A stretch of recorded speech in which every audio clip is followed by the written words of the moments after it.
de brilho para a congregação Baixa da Fonte. Foi um dia de rompimento, foi um dia onde realmente o colorido da Baixa da Fonte apareceu. Eu fiquei impactado com o que aconteceu nesta manhã. Hoje foi o batismo da nossa irmã Fidélia e o batismo do nosso irmão Edson. Os irmãos não sabem o esforço que nós fizemos quanto diretoria para que isso acontecesse ainda esse ano. E Deus confirmou os nossos passos. E de fato nós chegamos à realização desse sonho. E Deus, ele de fato honrou. A Bíblia fala no livro de Jó 19:25. Glória a Deus. Eu sei que o meu Redentor vive, e que por fim ele se levantará sobre a face da terra. E Deus de fato tem se levantado em nosso favor. A Bíblia fala no livro de Isaías 41:10. Eis que a mão do Senhor, louvado seja o nome do Senhor, não está encolhida. A mão do Senhor, ela está conosco. A mão direita de Deus, ela está nos protegendo, nos guiando, irmãos. Então eu quero só confirmar os fatos que aconteceu conosco. E a mensagem que eu tenho para vocês nesta noite, ela envolve, louvado seja o nome do Senhor, um discurso que traz a trajetória de uma parábola. O fato de ter dois batizados aqui nesta noite me trouxe o compromisso de falar a respeito desse assunto. Louvado seja o nome do Senhor, porque essa atitude da nossa irmã Fidélia e do nosso irmão Edson só fez nos lembrar do compromisso que o cristão tem que ter com o Senhor Jesus. A Bíblia fala no livro de 2 Coríntios 5:17: aquele que está em Cristo, nova criatura é. As coisas velhas se passaram, e eis que tudo se fez novo.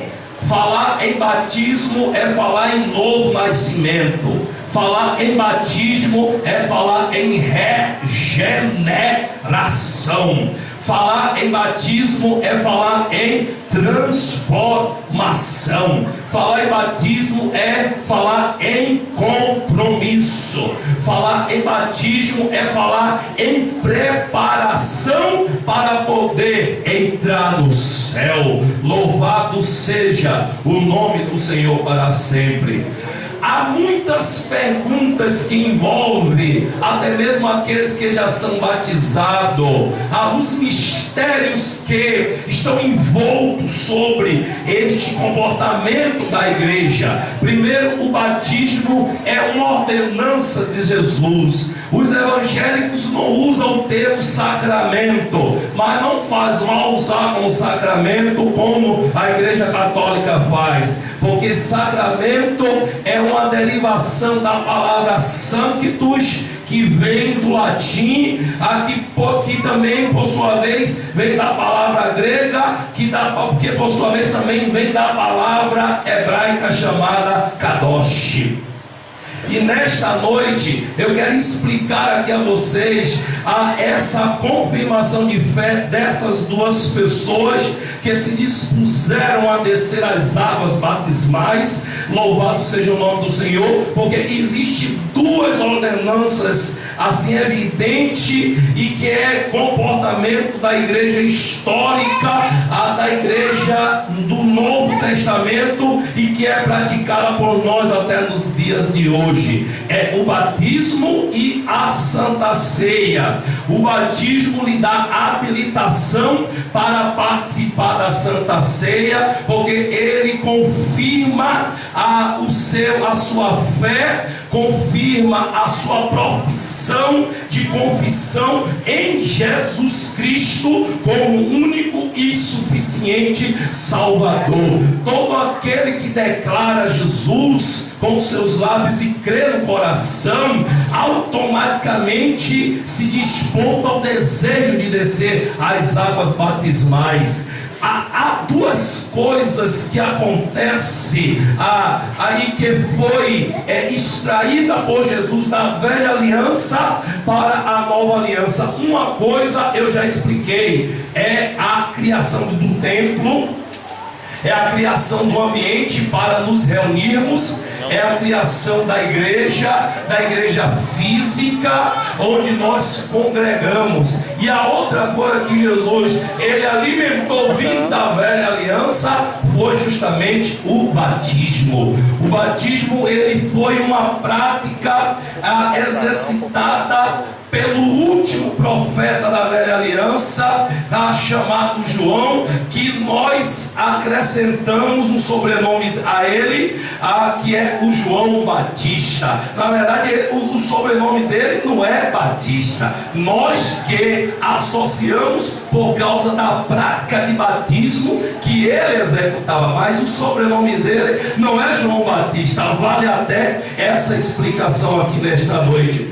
Mas eu quero dizer que João, ele preparou e alimentou essa prerrogativa para o ser humano, como um símbolo do arrependimento dos seus pecados, como um símbolo do endireitar das suas veredas, para poder se aproximar de Deus. Mas ele mesmo falou: eu vos batizo com água, mas aquele que vem após mim é mais poderoso do que eu, ele vos batizará com o Espírito Santo e com fogo. Louvado seja o nome do Senhor para sempre.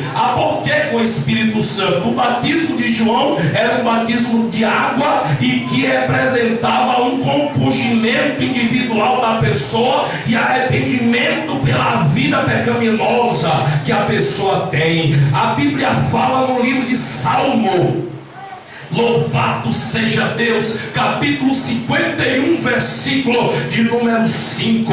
O salmista Davi, ele já dizia: em pecado eu fui formado, e em iniquidade eu fui gerado no ventre da minha mãe. Louvado seja Deus. Ou seja, Davi, ele já tinha a sensação de que dentro dele havia um domínio, um império que impedia de ele se relacionar com Deus. Louvado seja o nome do Senhor para sempre. Se não me falha a memória, no capítulo 58, versículo 3, louvado seja Deus, de Salmo, o próprio salmista, ele diz que os ímpios, ele entra em iniquidade desde o ventre da mãe. Veja se é isso aí mesmo.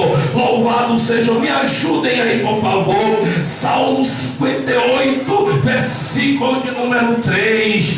Que os ímpios desde o ventre materno, ele, louvado seja o nome do Senhor, ele entra em litígio, ele entra em condenação. Ele é isso aí mesmo, louvado, é isso aí mesmo, Jesus. Meu Pai, obrigado, Senhor, porque o Senhor é na minha memória.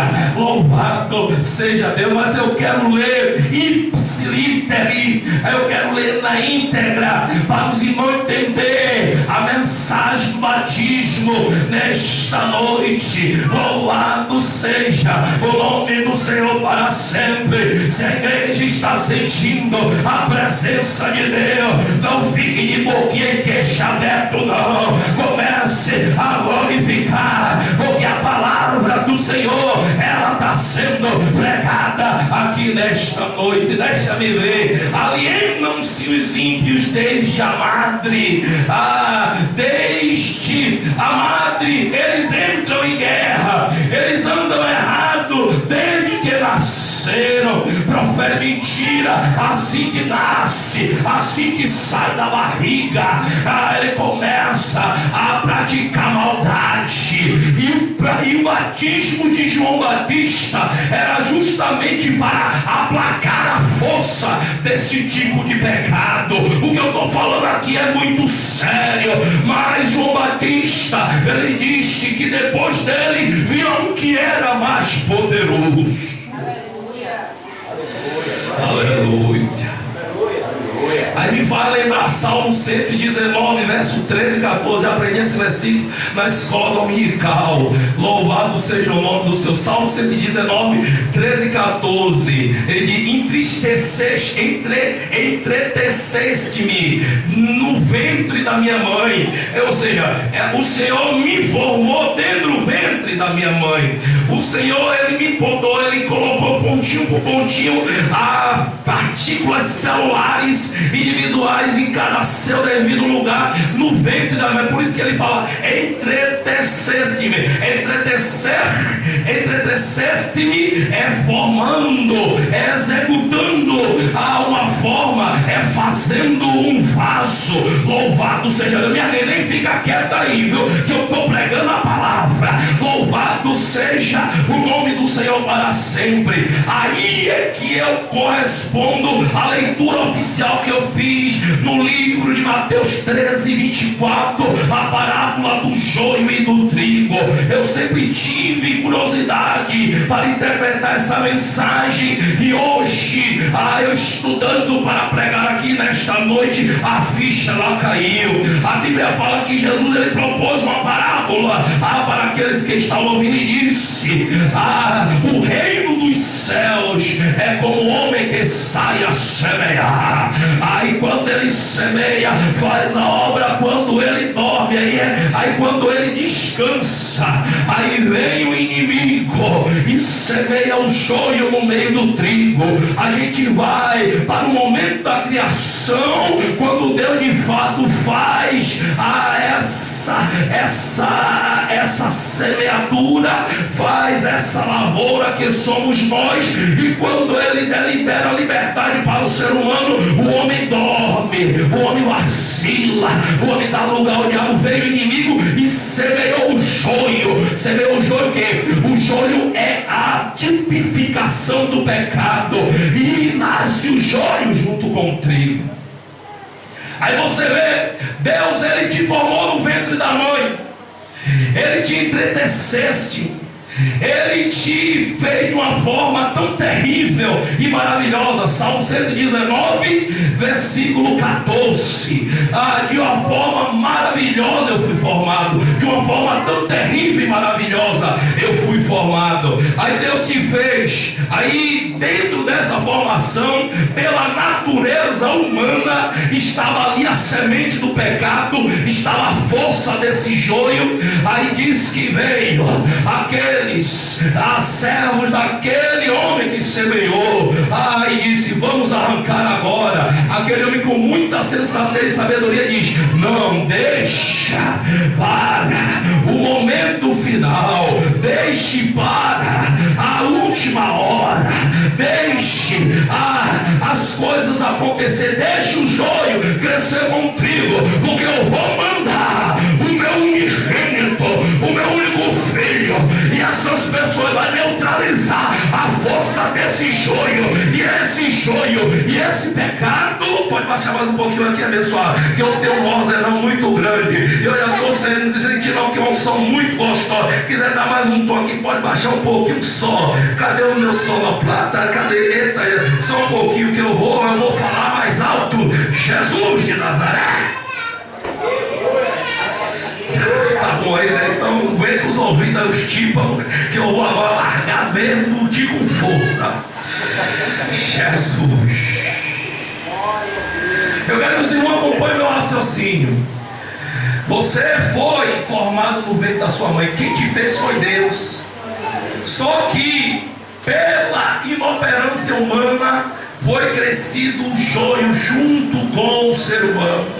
Quando você foi formado, o pecado estava ali, mas Deus não arrancou, porque Deus tinha um plano maravilhoso, um plano melhor, e esse plano se revela na pessoa de Jesus Cristo, que quando ele se manifesta, e o homem, pois passamos por um período preparatório aqui, um período experimental, quando o homem aceita voluntariamente a palavra, esse homem chamado Jesus, esse pecado ainda não é arrancado, mas ele perde a força.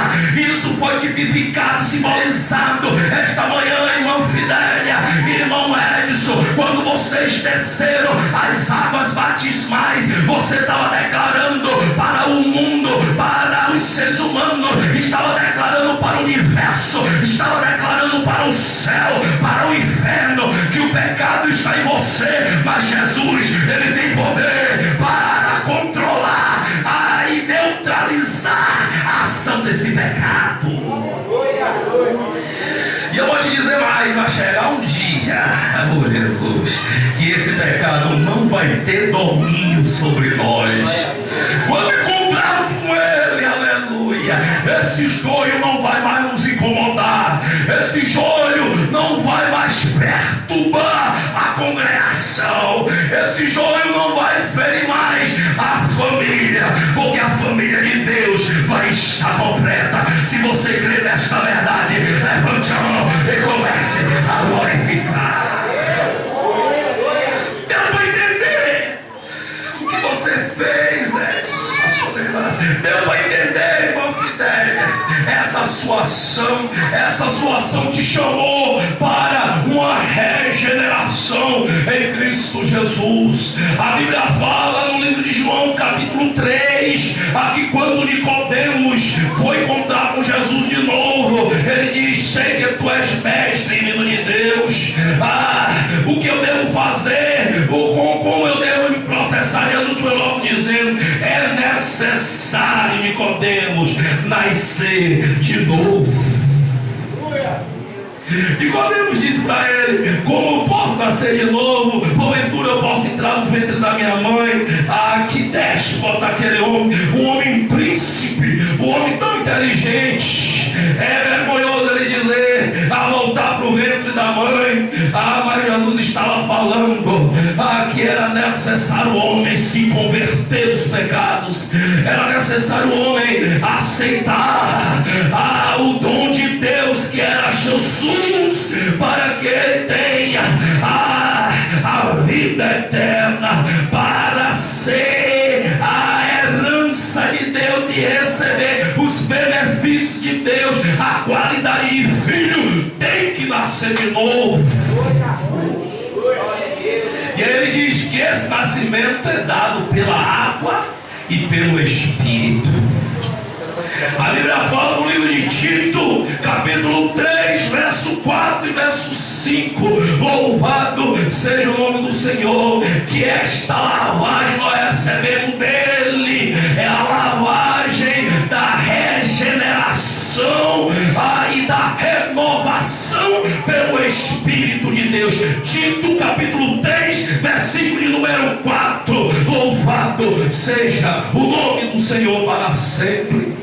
E o que passou na vida desses candidatos que desceram a água, as águas batismais, foi a continuidade daquilo que João estava praticando e que foi comprovado e aprovado por Jesus Cristo, e que traz uma realidade de regeneração e transformação para a nossa vida. Porque quem tem comunhão com Ele, quem passa por essa renovação de mente, quem passa por esse processo de transformação, não pertence mais a esse mundo, pertence a Deus. Está se preparando para encontrar com Deus. Esse mundo, ele está em trevas. Isaías capítulo 60, aí diz assim: levanta-te e resplandece, porque já veio a tua luz e a glória do Senhor vem nascendo sobre ti. Aí depois ele diz: ainda que as trevas ela encubra a terra e a escuridão encubra os povos, sobre ti o Senhor virá surgindo. E eu creio, louvado seja o nome do Senhor, que essa confirmação que foi exercida hoje por esses dois candidatos que confirmaram seu batismo, nada mais é do que a sua autorização para dizer assim: Jesus, eu tenho acesso hoje ao que o Senhor tem preparado para a minha vida. Ainda que a força do pecado esteja dentro de você, não tem mais poder sobre sua vida. Porque em Filipenses 4,13 está escrito: em Cristo Jesus eu posso todas as coisas, porque Ele nos fortalece. É impossível, irmãos, a pessoa que passa pelo processo de regeneração, ele tenha disposição para o pecado. É impossível que a pessoa que aceita Jesus como Salvador alimente a promiscuidade, a imoralidade. Não se sente bem em falar mentira, não se sente bem em participar em ambientes que comprometem a imagem de Deus, degrinem a imagem de Deus. É impossível a pessoa que se envolve com esse compromisso de coração, louvado seja o nome do Senhor, é impossível que essa pessoa ela tenha prazer em ficar nas rodas da iniquidade e dos escarnecimentos. Mas eu quero dizer para vocês aqui nesta noite que ainda vão descer as águas batismais. O meu alvo nessa mensagem é para atingir justamente o seu coração. E para vocês que já são batizados, essa mensagem é para você refletir o tamanho do compromisso que você tem com esse Deus. Porque esse Deus que nós estamos pregando aqui nesta noite, Ele é Espírito, e esse novo nascimento, ele se dá de forma espiritual, não tem nada a ver com o nascimento físico. Olhe para mim, Edson, olhe para mim, Fidélia. O nascimento humano, ele envolve um batismo. A pessoa se desenvolve dentro de uma bolha de água dentro da barriga da mãe, dentro de uma bolsa de água que o alimenta, que cuida. Só que nesse batismo de nascimento físico está ali a força do pecado. Mas quando você nasce da água e do Espírito, não tem ali a semente do mal, ali não tem a semente do engano, ali não tem a semente da iniquidade. Quando você sepulta o velho homem em Cristo Jesus, quando você sobe como nova criatura, regenerado, com um novo nascimento. E mais, já está te aguardando um novo nome, porque esse nome não vai prevalecer. Esse nome é para a carcaça do pecado, para aquele que vai e recebe um novo nascimento, vai receber um novo nome. E nesta noite eu só quero agradecer a Deus. Aleluia. João capítulo 3, capítulo 4, versículo 22 a 24. Deus, Ele é Espírito, e importa que os seus adoradores o adorem em Espírito e em verdade. Quem está aqui na carne, quem está aqui com essa carcaça, não tem condição de adorar a Deus. Mas se você está aqui com esse nascimento, com essa profissão de fé, a sua adoração ela sobe ao céu e Deus é glorificado. É impossível que você, com sua força individual, com seu trejeito, com a sua artimanha, com suas habilidades humanas, adore a Deus. É impossível. Mas se você nasceu de novo, os olhos do Senhor estão sobre a sua vida.